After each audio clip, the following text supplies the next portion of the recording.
என்ஆர்எஃப்எம்மோட biggest challenge இப்போ பண்ணியிருக்கோம். Challenge நடந்தது 8 ஹவர். இப்போ உங்கள் ஃபோனை கொஞ்சம் அப்படியே திருப்புங்க. இது வரைக்கும் இந்த சேலஞ்சில் யாரும் ஜெயிச்சதில்லை.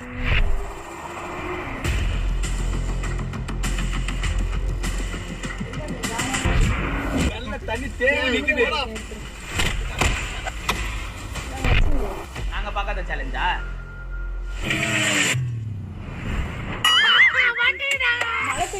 பொண்ணு அடிச்சு ரத்தம் தெளிக்குது. இந்த கேம்ல இருந்து நீங்க டிஸ்குவாலிஃபைட் ஆயிடுவீங்க. கண்டிப்பா ஜெயிப்போம். கும்பல் வந்து ஜெயிக்கிறது பக்கம்ல பீஸா சாப்பிட்டு கிளம்பிடுவாங்க.